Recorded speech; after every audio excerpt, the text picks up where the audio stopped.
Hi guys, welcome to this module on Microsoft Project resources and resource allocations. First of all, I'm going to create a resource list. So I'm going down onto these four buttons in the right hand corner. I'm going to click on the resource sheet option and start adding my resources. Now I'm typing the first name.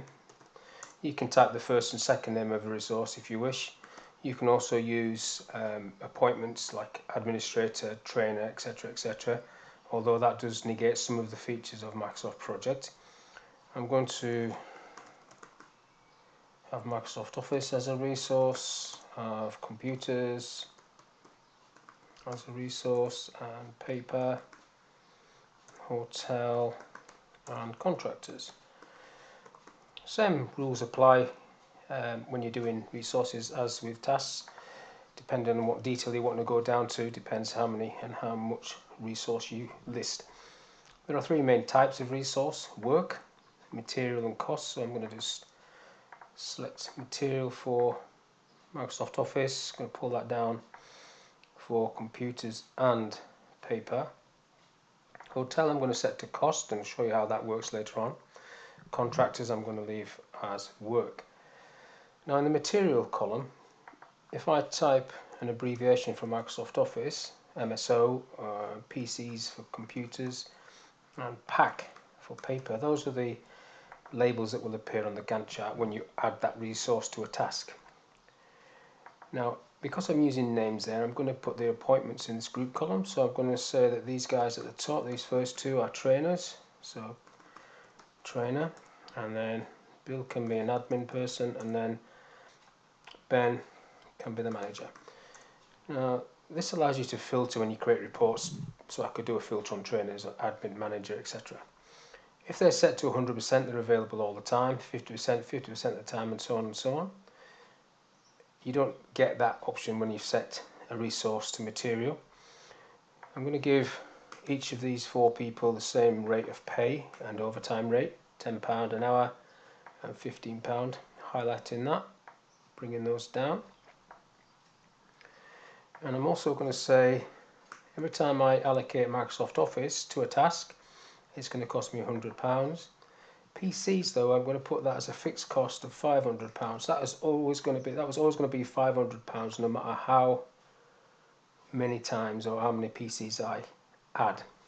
Paper, £1 an hour. Now the cost resource type doesn't give you the option to put a figure in this box. When you add the cost field to a task, that's where you add the amount. So you wouldn't necessarily know what hotel cost was until you actually booked the hotel cost in. Contractors, I'm going to put at £10 an hour. They are contractors, so they don't get overtime. So next column across after cost per use is accrue. So this can be prorated or at the start or at the end of a project. It's default at prorated. I'm going to leave it as that. Then you've got your calendars. You've got your three basic calendars, and obviously you can create your own calendar if you need to. And a column for cost codes if you use cost codes, and options there to add additional information or additional columns. And once you've got your task list typed out, you can then go to your Gantt chart and start allocating resources to tasks. So I've clicked on the resource tab, assign resources, and there's my resources. It's not the only way to do it, but I like this box because this box floats on the screen.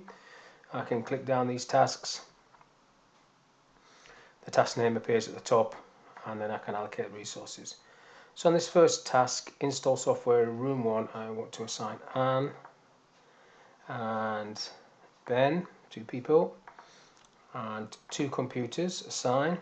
Now that should stay at 500 because I said that is a fixed cost, so yes it does. 2 licenses, assign Microsoft Office, this will change. 2 licenses should go to £200, and paper, assign, and I want that to be, let's say they use 2 packs of paper per hour, so that's how you factor that in, 2 per hour. That goes up to 16, so that's okay for that.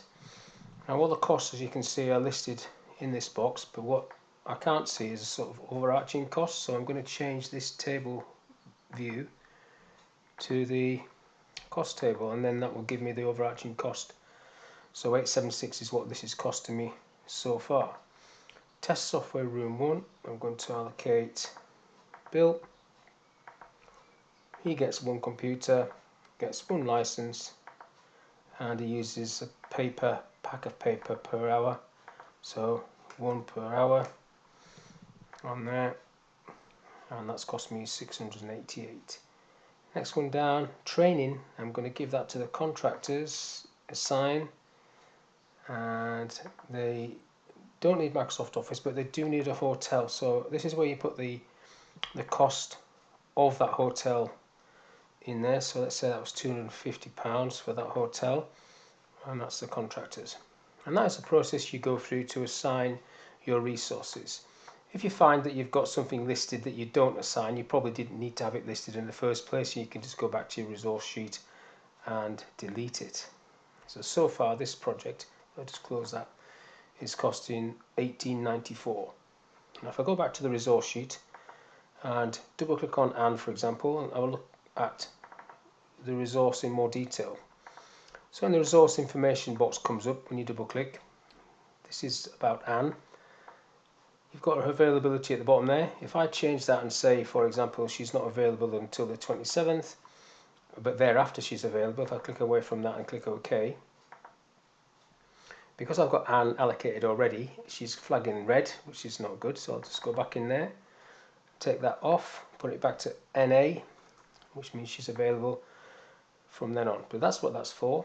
Now on the right hand side you've got her calendar, so this works in the same way as a project calendar, so exceptions would be listed here, work weeks.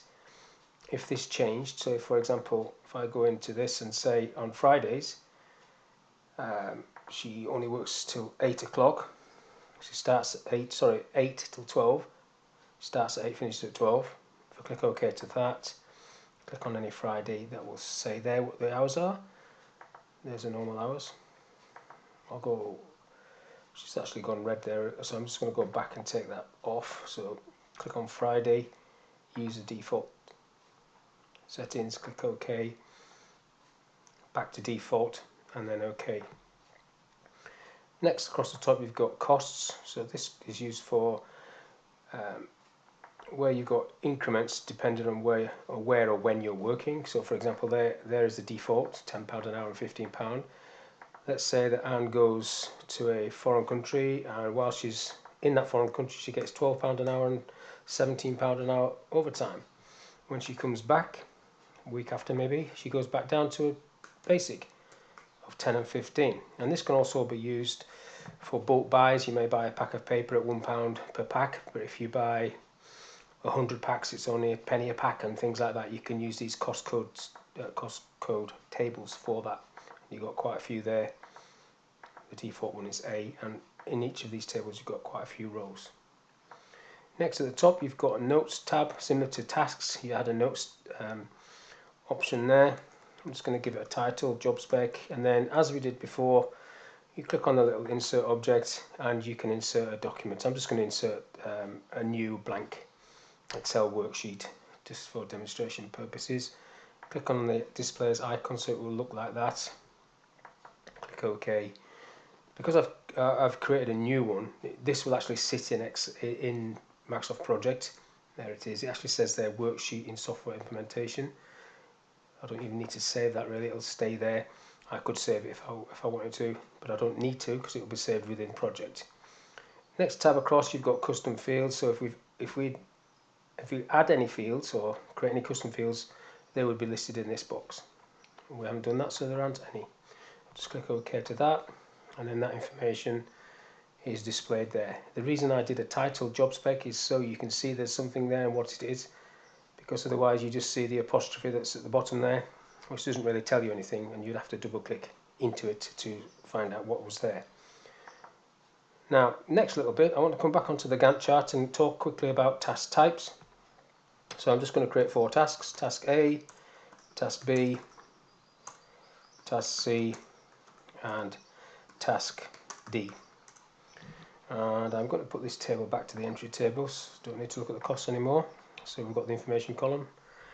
Now each of these tasks are going to be 1 day in duration. Now, the default task type is fixed unit, but there are two other types which I want to show you now. If I just double click into task A, you can see that. So there you've got fixed units, fixed duration, fixed work, fixed units. Now next to fixed units you have this effort driven tick box, which is not ticked by default in this version of project, but in some older versions that is ticked, and you can also change that in options as well. And I just want to show you what happens when this box is ticked. So first off, I'll leave it unticked, so this is the default option. So I'm going to add an, assign in an, nothing happens. That was my first allocation. Don't worry about it going red, that's just because she's on these tasks further above. I assign Ben, nothing happens to that duration, so it stays the same. They're both doing 8 hours and both getting paid £80 each. Now if I remove both of those, so I remove those, double click back onto the task, go into the advanced tab and tick effort driven, so it's still fixed unit, but I'm going to tick effort driven, clicking OK to that. Now watch what happens. So I'll assign Anne. Nothing happens on the first one because that's my initial assignment, but when I assign Ben or anybody else, what happens, it will start driving the duration down. So there you go, assigned Ben, it started driving the duration down. So they're now just doing 4 hours each on this task, and that's what that effort driven tick will do. Now sometimes you don't want the duration to change no matter how many people you put on the task. So if I do task B and change it to the next one, which is fixed duration, again you've got the tick on or off. I'll leave the tick off to start with and click OK, and I will assign Anne. Nothing happens. The duration is fixed at 1 day. Ben, nothing happens. They both get full pay. They're both doing 8 hours work. Now if I do something similar in task C, but this time fixed duration, put the tick on, tick is on, the duration can't change, so what does change? If I click OK to that, and then I do the same thing again, assign Anne, nothing happens, but now the tick is going to do something. So if I assign Ben, what it does is doesn't touch the duration, it's still 1 day, it drives down the hours, so in this case they're both doing 4 hours each. So that tick on a fixed duration task, the effort driven tick, will drive down the hours. Now the last one, task D, is what's called a fixed work task. Before I do that one, I just need to insert the work column. So insert column, type W to get to the W's at work. And then I want an example here of 10 hours work that I'm paying for over a 10-day period. So first off, into task D, I change it to fixed work. Now when I do that, notice that you do not have the option of taking the tick on or off, or put it on or off, but it is on. So in terms of project, it will try and drive the duration down when you add extra resources. Let's see what happens. So if I add, let's do the criteria first. So 10 hours over a 10-day period. So if I add Anne, nothing will happen. So if I added Anne, Bill and Ben, nothing would happen either. If I added them all together, it's only when you add them individually that things start changing. But if I add another resource, it will start driving the duration down. The hours stays the same, but now the duration's changed. If I wanted that back at 10 days, I put it back at 10 days.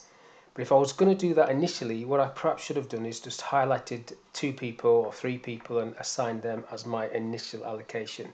It's something that takes a little bit of time to get used to, and creating these tasks like I've done there, A, B, C, D, and doing what we've just done in this example is a very good way of getting your head around how it all should work. And now that is the end of this module. I hope you've enjoyed it, and thank you for your time.